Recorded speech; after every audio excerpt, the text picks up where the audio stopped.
Telepathic Mute. The Silent Avenger Trilogy Book 1.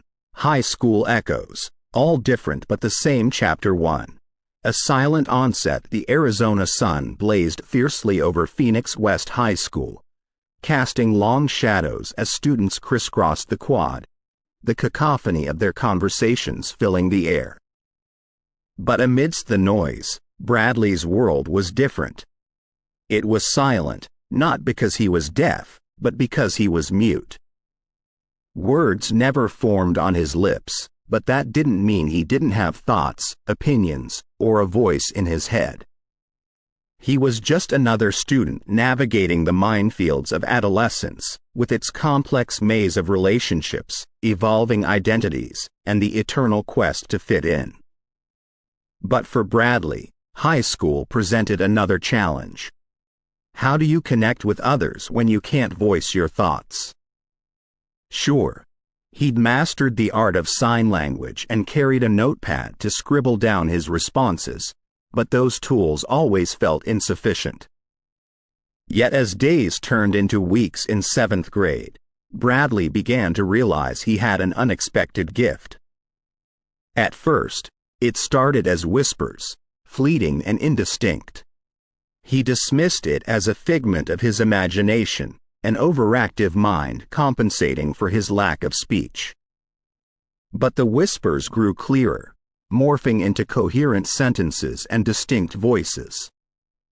He was in the library one day, trying to concentrate on his history assignment, when he heard it for the first time, clear as day. "I hope he doesn't notice the tear on this page." It was Ms. Jenkins, the librarian. Bradley glanced up, just in time to see her stealthily taping a torn page in one of the books. It wasn't her lips that moved, but her thoughts were as clear to Bradley as if she had spoken aloud. The realization struck him hard. Could he hear thoughts? Was he reading minds? Overwhelmed, Bradley decided to test his newfound ability. He concentrated on Jenny, a girl from his class who was seated a few tables away. He focused, trying to tune into her frequency, much like adjusting a radio. And then, he heard it. "I can't believe I forgot to study for the math test. If I fail, Mom's going to kill me." Bradley jolted upright. There was no doubt now. He could hear thoughts. The gravity of his newfound ability weighed on him. With every passing day, the voices grew louder, more distinct. In the crowded hallways, it was a cacophony, an orchestra of insecurities, crushes, ambitions, and fears. What he'd earlier believed about his classmates, each trying to stand out, to be unique, seemed only half true. Underneath their individual styles, favorite bands, or the teams they supported, Bradley realized that their internal struggles were universally similar. There was Mark, the school's star quarterback, who worried if his friends were with him for his popularity or for who he was. Then there was Lisa, the top student, who constantly battled the fear of not being good enough, despite her straight A's. Bradley could hear the self-doubt, the second-guessing, the internal dialogues they all had, hoping for validation, love, and acceptance. It was a paradox. In their quest to be unique, their internal worries were strikingly common. But with this knowledge came a torrent of ethical dilemmas. Was it right for him to eavesdrop? Did he have a moral obligation to help, or should he remain a silent observer? The boundaries were murky, the power intoxicating yet daunting. While Bradley grappled with these questions, another pressing concern arose: how to control it. The voices became overwhelming, especially during lunch or between classes when everyone's thoughts vied for attention. The noise in his head grew so deafening that Bradley often had to retreat to the school's old storage room, the only place he found solace. There, in the dim light, Surrounded by old yearbooks and discarded furniture, Bradley practiced. He envisioned his mind as a dial, tuning in and out of frequencies, trying to isolate specific voices or mute them altogether. It was here that Bradley's journey truly began, not just as a mute teenager, but as a silent guardian of secrets. The world saw him as the boy without a voice. Little did they know, he had become the keeper of 1,000 voices. Each day, Bradley walked the corridors of Phoenix West High School with a secret that was both a blessing and a burden. And as the days turned into weeks and weeks into months, Bradley was determined to master his gift and, hopefully, find his place in the cacophony of high school life. Chapter 2. Bullies' Shadows High School is often a battleground of personalities, a spectrum of characters ranging from the meek to the aggressive. But at Phoenix West, the bullies seem to take particular pleasure in asserting their dominance, sensing the vulnerabilities of their peers and exploiting them ruthlessly. For Bradley, being mute was an invitation. Every smirk, every snicker, every callous remark about his condition was a painful reminder of his difference. One bully, in particular, stood out, Derek. With his broad shoulders, buzzed haircut, and piercing gaze, Derek was a force to be reckoned with. He reveled in the power he held over others, his voice always a decibel louder, his laughter echoing with malice. Bradley had always tried to avoid him, taking alternative routes to classes and staying clear of his gang during lunch breaks. But Derek's radar was unerring. He always managed to find Bradley. One day, as Bradley was huddled over a book in the corner of the library, Derek and his crew cornered him. They mocked him, miming exaggerated silent gestures, laughing at their own cruelty. Bradley felt the familiar sting of humiliation, the weight of eyes watching, some with sympathy, others with indifference. But today was different. Today, Bradley had a secret weapon. As Derek continued with his charade, Bradley focused, tuning into his mind, trying to find any chink in his armor.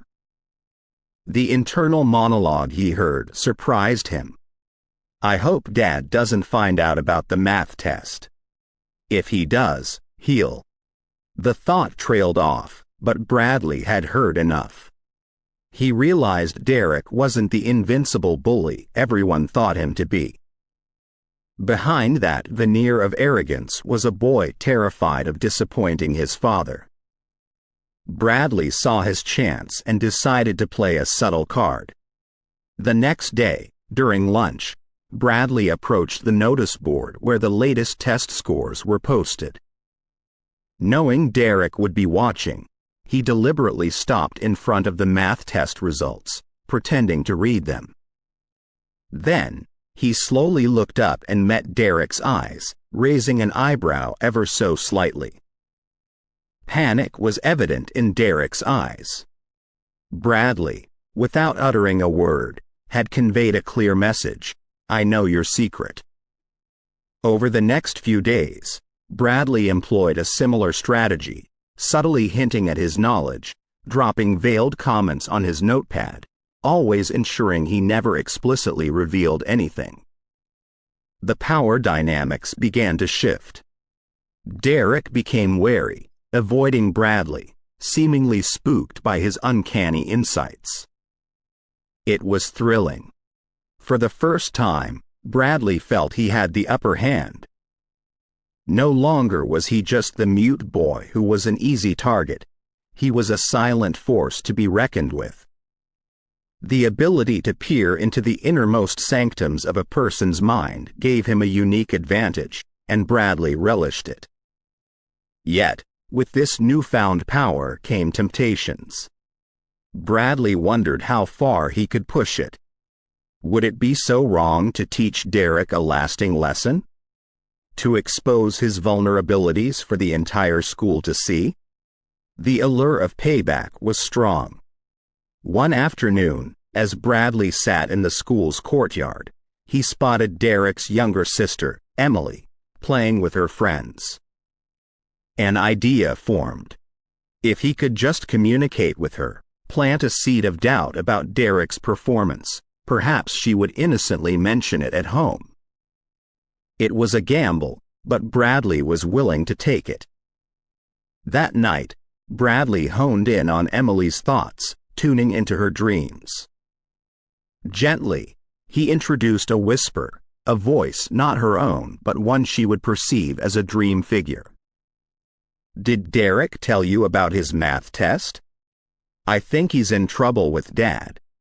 The next morning at school, the gossip mill was in overdrive. Word had it that Derek had been grounded for weeks after his sister inadvertently brought up the math test at dinner. Bradley couldn't help but smirk. The balance had been redressed, the bully taken down a peg. It was a small victory in the grand scheme of things, but for Bradley, it marked the beginning of a transformation. He was no longer just a silent observer of the world around him. He was an active participant, wielding his power, for better or worse. However, with each success came growing moral quandaries. Was he becoming what he despised? Were these manipulations justifiable? Bradley's gift was a double-edged sword, granting him power but also challenging his ethical boundaries. As days turned to weeks, Bradley knew he would have to tread carefully. The lines between justice and revenge, righteousness and arrogance, were precariously thin. And while the thrill of having an advantage was exhilarating, Bradley also recognized the responsibility that came with it. For now, though, he reveled in the small victories, the subtle shifts in the school's dynamics. The silent avenger was on the rise, and Phoenix West High would never be the same again. Chapter 3. Gathering ammunition. The corridors of Phoenix West were a cacophony of thoughts. Whispers of crushes, anxiety about impending tests, secrets shared, and plans made. For Bradley, every step through those hallways was a journey into the psyche of his fellow students. With Derek's takedown fresh in his memory, he felt an irresistible urge to wield his power again. Lunch breaks were now investigative sessions. Instead of immersing himself in a book or his thoughts, Bradley would sit silently in the cafeteria, focusing on the vibrant minds around him. He'd linger near locker bays or restrooms, innocuously collecting fragments of conversations, except he wasn't just hearing spoken words but thoughts, which were raw and unfiltered. One day, Bradley focused on Jason, the school's star quarterback. From the outside, Jason seemed to have it all: the popularity, the girlfriend, and the bright future. But as Bradley probed deeper, he found a torrent of insecurity. Jason was struggling with his sexuality, living a lie that ate away at him every day. Bradley's heart went out to him. This wasn't ammunition, it was a cry for help. Then, there was Michelle, the class valedictorian. Always cheerful, always helpful, but her mind told a different story. There were thoughts of self-harm, a deep-seated belief that she was never good enough, and memories of late-night studying, driven by the fear of disappointing her overbearing parents. These secrets were weighty, and Bradley felt the burden of carrying them. Every piece of information he gleaned was another moral crossroads. Would he use them as weapons or shields? However, not all secrets were heavy. Some were frivolous, like the countless crushes and breakups, or that Mr. Hansen, the history teacher, was secretly a die-hard fan of boy bands. Bradley's next target was Keith. Keith, with his perfectly gelled hair and penchant for leather jackets, was a bully of a different breed. Subtler than Derek but just as menacing. He specialized in psychological games, making his victims doubt their every move. Bradley had seen him in action, and he had decided that Keith needed a taste of his own medicine. Tuning into Keith's mind, Bradley discovered a treasure trove of insecurities. Keith was terrified of spiders, had an irrational fear of being alone in the dark, and most revealingly, he was deeply embarrassed about his inability to swim. One sunny afternoon, the school organized a picnic by a nearby lake. It was the perfect setting. Bradley watched from a distance as Keith flaunted his bravado, laughing and joking with his friends. Waiting for the right moment, Bradley wandered over to where Keith's group was sitting. Accidentally on purpose, Bradley kicked a soccer ball into the lake. With everyone's attention on the floating ball, Bradley loudly remarked, jotting it down on his notepad for someone nearby to read out, "Wouldn't it be fun if we all jumped in? A little swim race, perhaps?" The group cheered in agreement, but Bradley noticed Keith's sudden discomfort. Keith tried to laugh it off, making excuses about not having brought a change of clothes. But the seed had been planted, and soon there were murmurs, whispers about Keith's secret. As the afternoon wore on, Keith's bravado faded. The cocky demeanor was replaced by a subdued, almost humbled Keith. Bradley had won this round. Keith had been humbled, taken down not by force but by a simple truth. But victory came with its questions. Was Bradley becoming just another bully, even if his intentions were to level the playing field? The power he wielded was immense, but with every secret he uncovered, he lost a bit of his innocence. The black and white world of right and wrong was increasingly turning gray. As Bradley lay in bed that night, he reflected on the day's events. Yes, he had managed to humble Keith, but at what cost?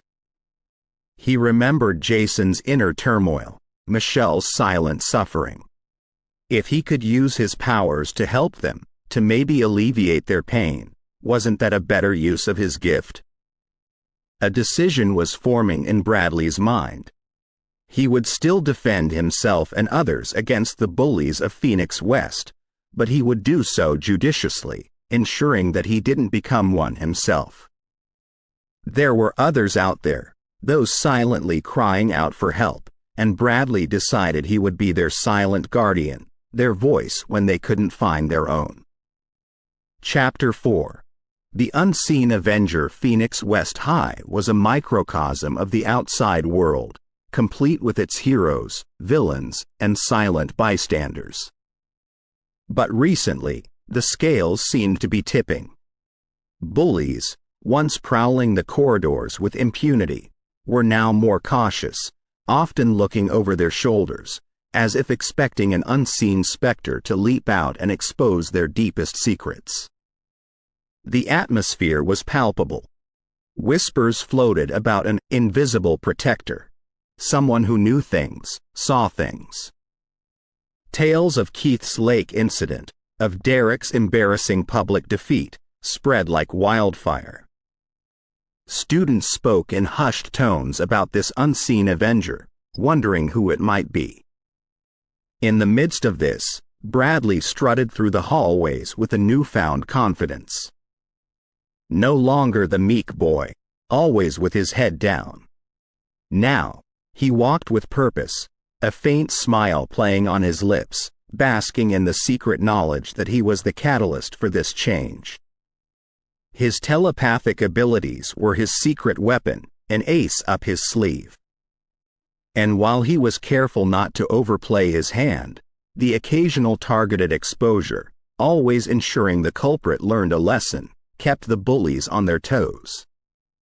Lunchtime at Phoenix West had transformed. Previously a battlefield, where the weak were hunted, it was now a more harmonious setting. Bullies kept their heads down, their previous victims now looking at them with a glint of defiance in their eyes. One day, as Bradley was having lunch, he noticed Jenny, a quiet girl who'd often been the target of ridicule for her stutter. She approached him hesitantly, her eyes scanning the surroundings as if ensuring no one was watching. "Hey," she whispered, her voice trembling slightly.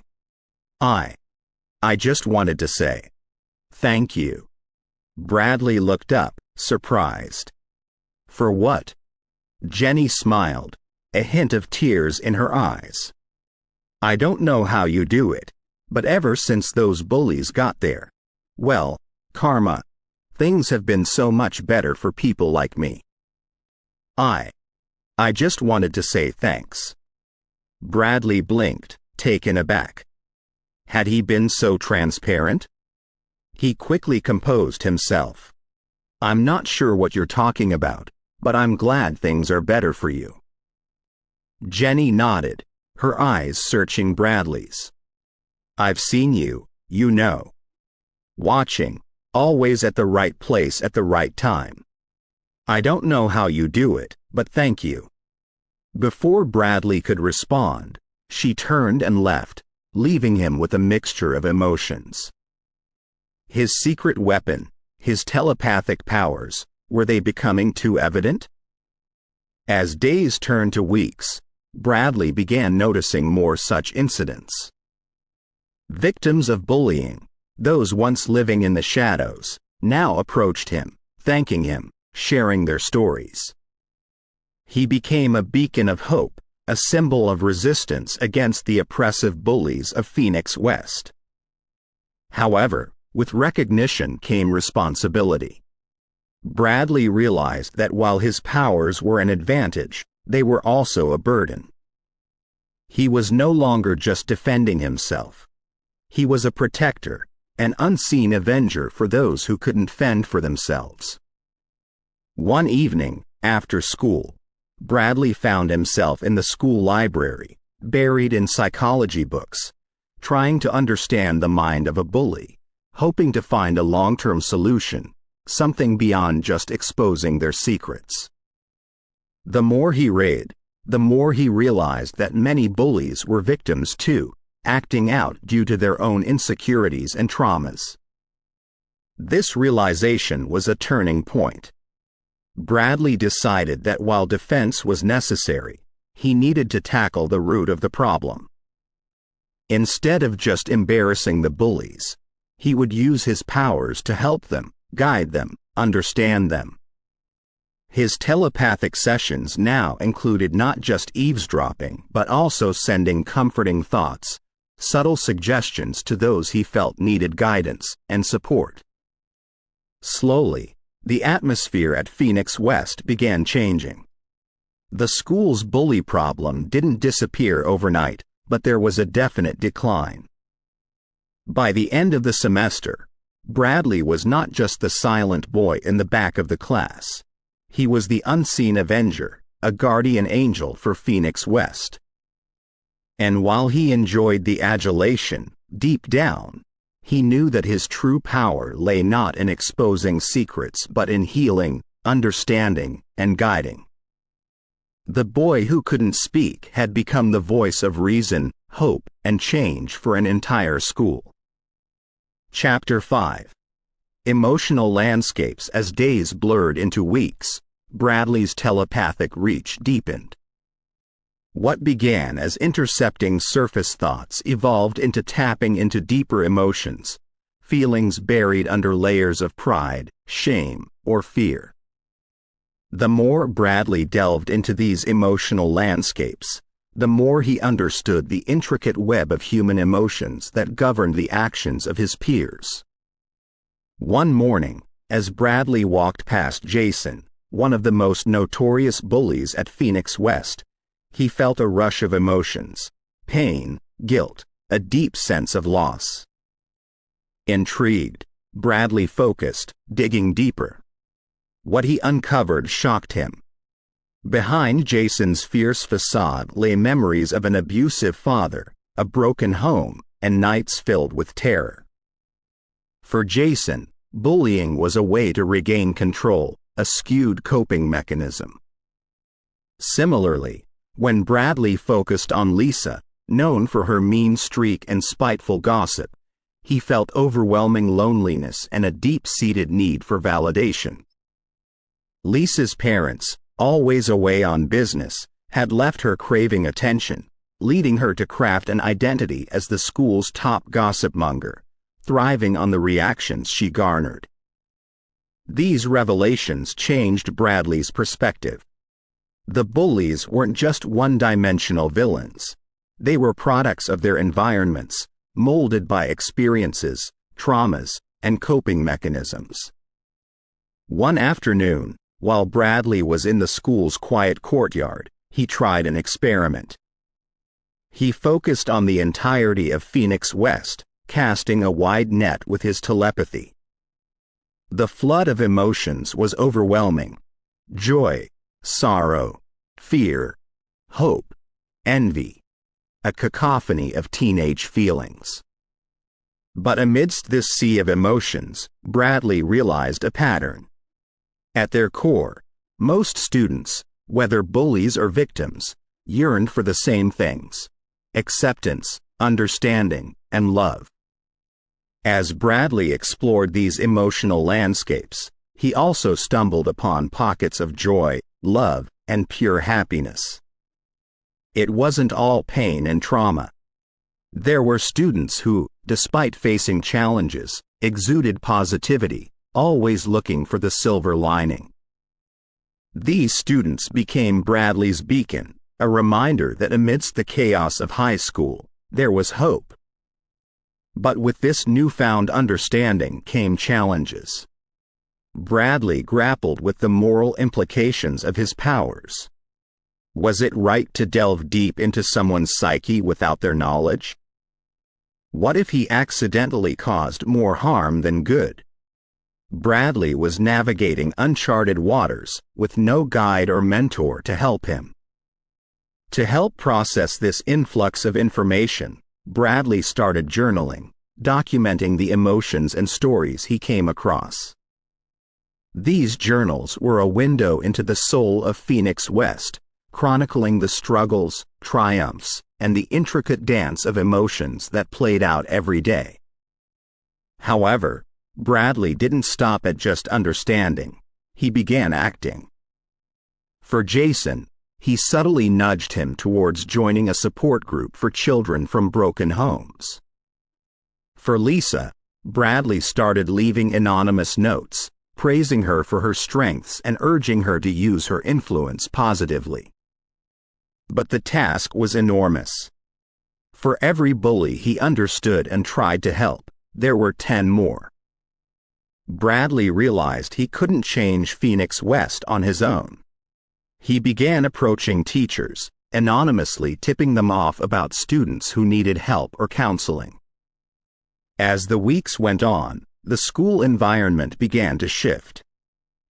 Jason, once a fearsome bully, was now more subdued, often seen helping younger students. Lisa, too, underwent a transformation. The malicious gossip was replaced by positive news, highlighting student achievements. Bradley's efforts were making a difference. But more than anything, his journey into the emotional landscapes of his peers taught him a valuable lesson. Beneath the surface, beyond actions and words, lay a vast ocean of emotions, feelings, and memories. Everyone had a story, and understanding these stories was the key to empathy, compassion, and change. As Bradley closed his journal one evening, he reflected on his journey. From a silent observer to an active participant, he had come a long way. And while the path ahead was uncertain, Bradley knew one thing for sure: understanding the complexities of human nature was the first step to making the world a better place. Chapter 6: Missteps and regrets. It was a regular Monday when Bradley decided to help Angela, a timid sophomore, who was constantly ridiculed for her stutter. With her silvery blue eyes and delicate features, she was a pretty girl, but her insecurity made her an easy target. Using his abilities, Bradley dove into her mind, searching for a way to bolster her confidence. He discovered that Angela had a talent for writing, having penned several beautiful poems. What if he anonymously shared one of her poems with the school? The praise and admiration, he believed, would be a game changer for her. Late one evening, Bradley sneaked into the school's newspaper room and left one of Angela's poems for the editor, suggesting it be published anonymously in the next edition. A week later, the poem titled "Whispers of the Silent" was printed on the front page. It was an instant sensation. Everyone was talking about the mysterious poet. They marveled at the depth of emotion, the haunting beauty of the words. Many speculated on the identity of the poet. At first, everything seemed to be going according to plan. Angela's demeanor changed. There was a subtle spring in her step, a spark in her eyes. Bradley was elated. He had managed to turn the tide for Angela. But then, things took an unexpected turn. 2 weeks after the poem was published, Angela stood up during lunch, drawing the attention of the entire cafeteria. With trembling hands, she pulled out a sheet of paper. "I wrote the poem," she announced. "It's my personal story. My emotions. My life." A murmur rippled through the cafeteria. Bradley felt a pit in his stomach. Angela continued, her voice shaking. "But I never shared it with anyone. It was private. And now, someone stole it, read it, and published it without my permission." Tears streamed down her face. "My trust was betrayed. My personal emotions laid bare for everyone. How could someone do this?" The room was dead silent. Everyone stared, unsure of how to respond. A few girls rushed to comfort Angela, while most just sat in stunned silence.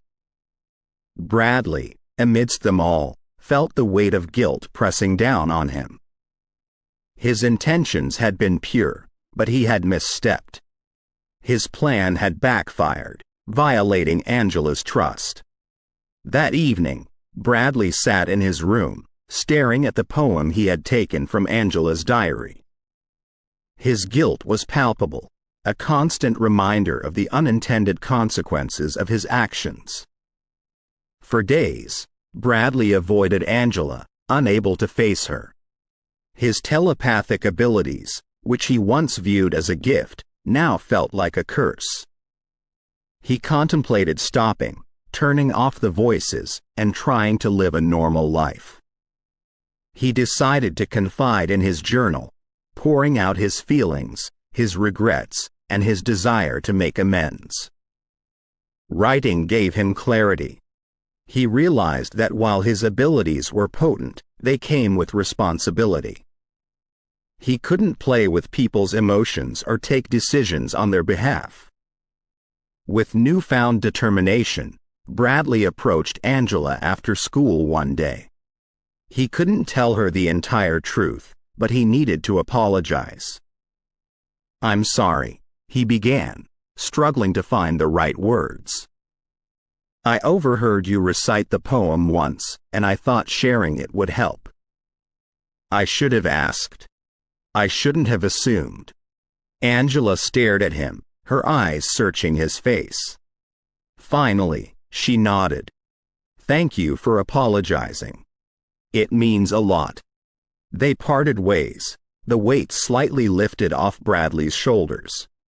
He had a lot to ponder, lessons to internalize. His journey as the Silent Avenger was fraught with challenges, but each misstep was an opportunity to learn and grow. Bradley returned to his journal that night, ending his entry with a vow. I promise to be more cautious, to respect boundaries, and to always act with empathy and understanding. Chapter 7.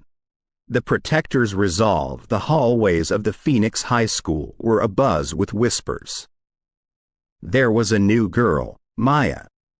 Unlike the other students, Maya had burn scars covering her face and arms, a tragic remnant from a house fire that claimed her parents. She often wore long-sleeved shirts and lowered her gaze, attempting to blend in, but the curious stares and hushed comments never ceased. Bradley couldn't help but tune into the fragmented thoughts that wafted his way as he passed Maya in the corridor. They ranged from genuine pity to morbid curiosity, and worse, some concealed cruel intentions. But amidst all the noise, he could clearly hear Maya's thoughts, overwhelmingly filled with grief, loneliness, and a painful self-consciousness. Drawing from his recent experiences, Bradley felt compelled to step in. Not as an avenger this time, but as a guardian. In the secrecy of his room, Bradley closed his eyes, reaching out with his telepathy, seeking Maya. He found her, lying in her bed, lost in a tumultuous sea of dark thoughts. Delicately, Bradley began to send waves of positive affirmations, comforting memories, and assurances into Maya's mind. He picked up on her love for music, how she'd play the guitar with her father, and he began to play those comforting tunes in her mind, intertwining them with messages of hope and resilience. Day after day, Bradley continued his silent vigil. He'd often speak to Maya during her most vulnerable moments, particularly when she felt cornered or ridiculed. Each time, he'd gently remind her of her worth, her strengths, and the love her parents had for her. It wasn't long before changes began to manifest. Maya started participating more in class. She joined the school's music club and even showcased her incredible talent on the guitar during a school assembly. The students were in awe, their earlier reservations replaced by admiration. They saw Maya, the person, not the scars. Rumors began to circulate about an unseen protector within the school's walls. Students shared stories of feeling an invisible force guiding them through tough times, of hearing comforting whispers in the depths of their despair. Many dismissed these tales as mere fabrications or coincidences, but others believed. They spoke in hushed tones of a guardian angel, a silent protector watching over the vulnerable. As the weeks turned into months, Bradley continued to be Maya's silent pillar of strength. He cherished their telepathic sessions, drawing immense satisfaction from seeing her smile more and reclaim her life. One day, after an emotional rendition of a song in memory of her parents, Maya spoke up in front of her classmates. "I don't know who, or what, has been guiding me through these dark times," she began, her voice choked with emotion. "But I feel a presence, always there, always reassuring. To this guardian, whoever you are, thank you." Bradley, seated in the back of the hall, felt a warmth spread across his chest. The gratitude in Maya's voice was evident. Though she might never know the identity of her guardian, their connection was undeniable. The school's perception of Bradley remained unchanged. To them, he was still the mute kid, slightly odd, always in the background. But in the shadows, he wore a new mantle, that of a protector. With every life he touched, Bradley's resolve only strengthened, driving him to use his gift in the service of others, forever their unseen guardian. Chapter 8. Love in Silence. The hues of early spring painted the Phoenix high grounds. Pink cherry blossoms added splashes of color against the azure sky, and the air carried a fresh, hopeful scent. Bradley felt the shift in the environment, sensing the blossoming of new emotions around him. But among all the youthful passions of high school, one stood out distinctively for him. He had started to develop feelings for Jenna, a girl in his math class.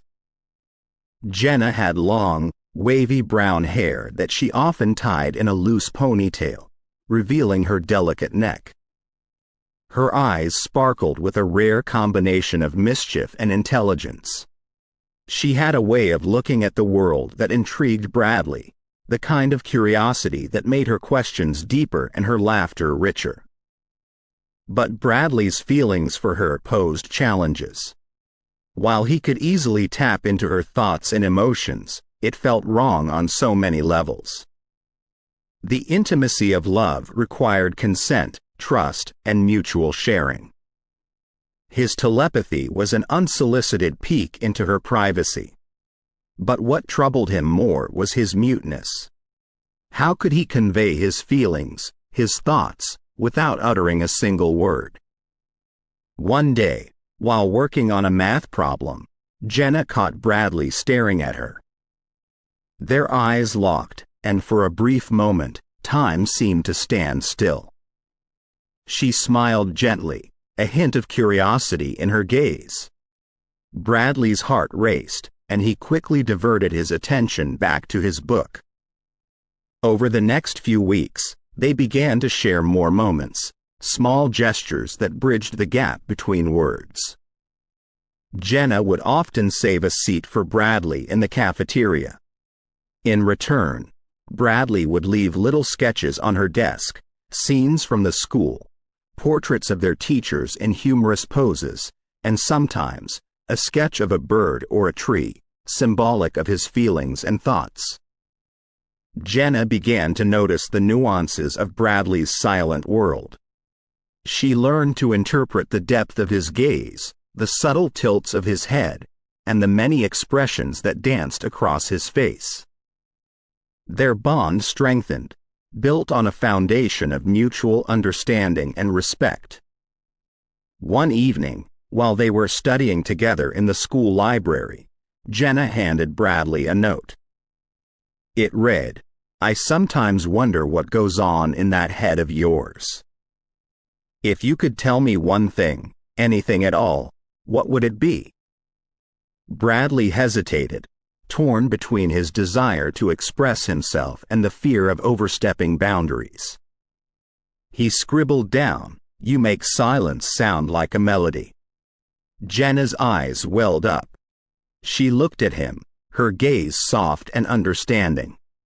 "You don't need words, Bradley," she whispered. "Your silence speaks volumes." The two began spending more time together, forging a bond that was unique. While Bradley's telepathy allowed him insights into Jenna's thoughts, he made a conscious decision to never pry. Instead, they found other ways to communicate. Jenna took up sign language, and the two would often converse in silent dialogues, their hands moving in graceful arcs, telling stories that words often failed to capture. One day, as they sat under the blossoming cherry tree, Jenna held Bradley's hand, tracing patterns on his palm. She leaned closer, her lips brushing against his ear, and whispered, "I love you." Bradley's eyes shimmered with unshed tears. He pulled her close, holding her tightly, their hearts beating in unison. In the vast tapestry of high school relationships, theirs stood out, a relationship built not on words, but on understanding, not on voices, but on silences. And as the school year progressed, Bradley and Jenna became an epitome of love's ability to transcend barriers, reminding everyone that true connection goes beyond the spoken word. Chapter 9. Graduation and goodbyes. Phoenix High buzzed with a mixture of excitement and nostalgia.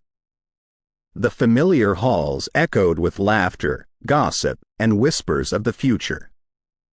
Senior year was drawing to a close, and graduation was on the horizon.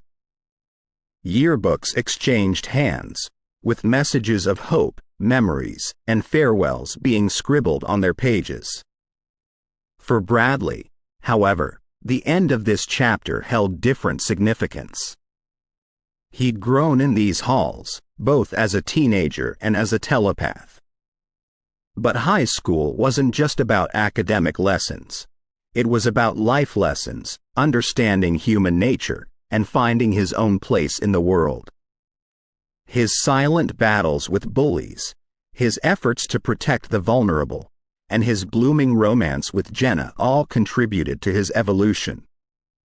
However, before he could turn that page, there was one final confrontation awaiting him.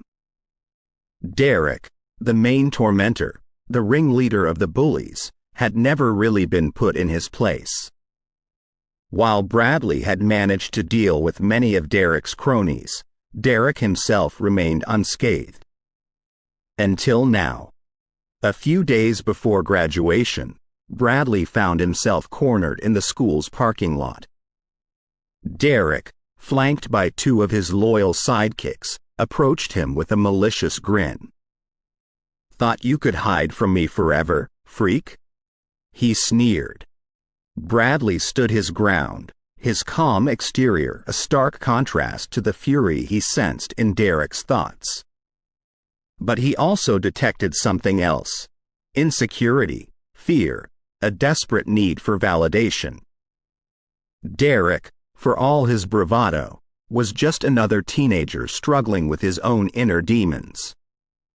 Bradley focused, channeling all his telepathic energy, and projected a series of images into Derek's mind.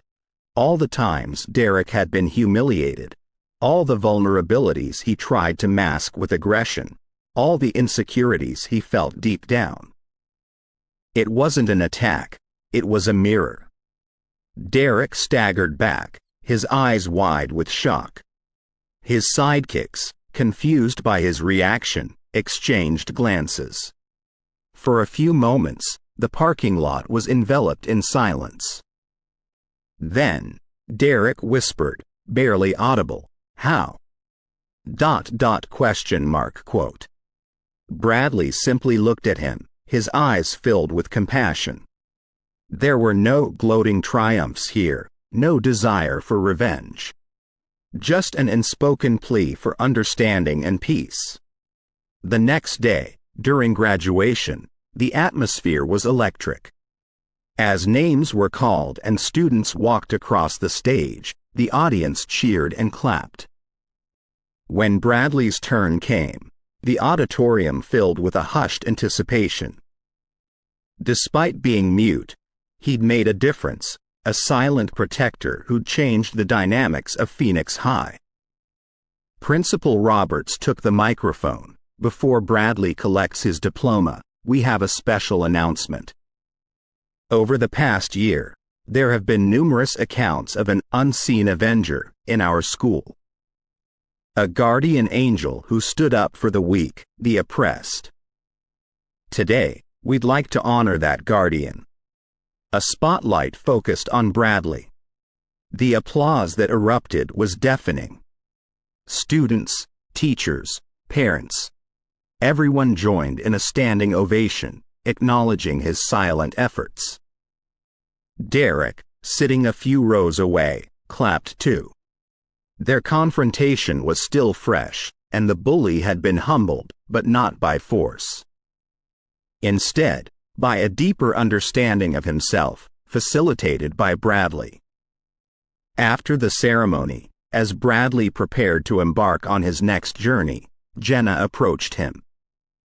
She held up a sign that read, "Harvard awaits its silent genius." They both laughed, their bond stronger than ever. Bradley gazed at Phoenix High one last time.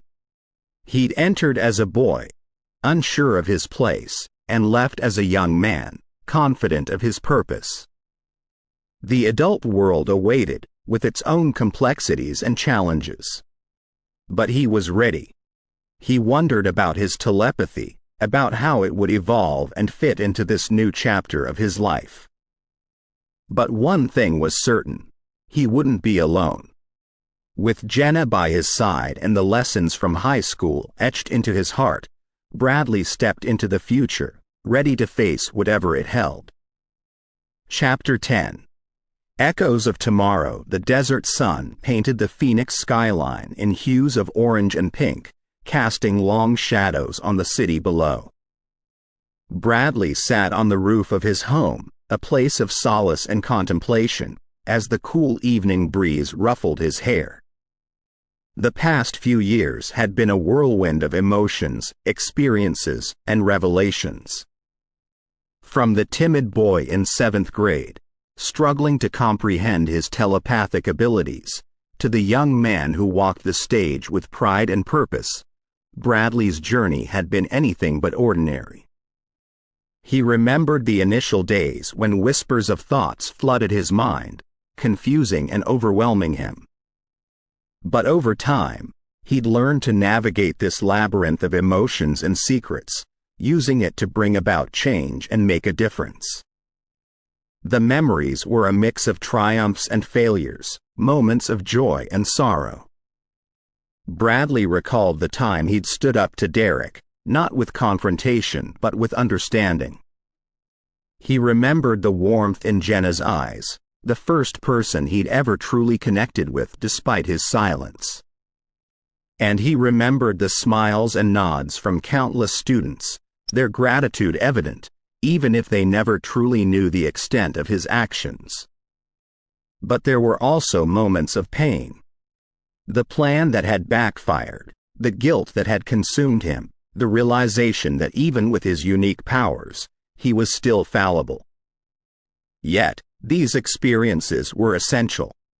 They molded him, teaching him the significance of responsibility and the weight of his actions. Bradley clutched his high school yearbook, flipping through the pages. Handwritten notes filled the margins, echoing sentiments of friendship, memories, and promises to stay in touch. He came across a note from Jenna, her words simple yet profound. To the silent protector, may your voice always echo in our hearts. As the sun dipped below the horizon, Bradley made a silent promise to himself. He vowed to continue using his telepathic abilities for good, to always stand up for the oppressed, and to navigate the challenges of life with integrity and compassion. A new chapter awaited him: Harvard. The prestigious university, with its rich history and academic excellence, was a dream come true. Bradley was both excited and apprehensive. How would his powers evolve in this new environment? Would he face challenges that would test the limits of his abilities? But one thing was certain: Bradley was ready. He'd learned from the past and was eager to apply these lessons to the future.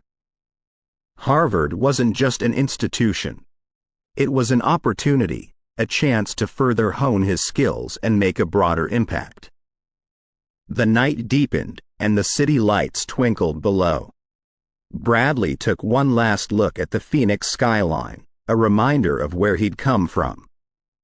He then turned his gaze towards the stars, symbols of endless possibilities and the vastness of the universe. It was a reminder that despite his unique abilities, he was just a small part of something much bigger.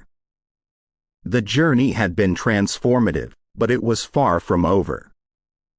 With the echoes of the past resonating in his heart and dreams of the future lighting his path, Bradley was ready for the next chapter, ready for the challenges and triumphs that awaited him at Harvard and beyond. He whispered to the night, a vow only he could hear: I'll always strive to be the best version of myself, using my gift to make a difference, to bring about positive change, and to be the beacon of hope in a world that often feels lost. And with that, Bradley descended from the rooftop, the echoes of tomorrow beckoning him forward.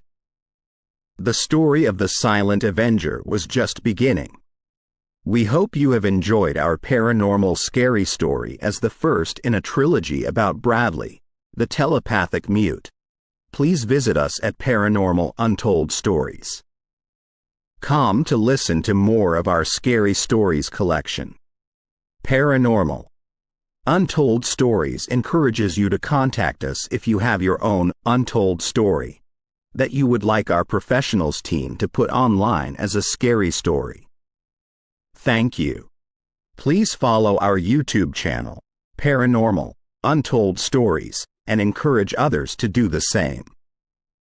Paranormal Untold Stories.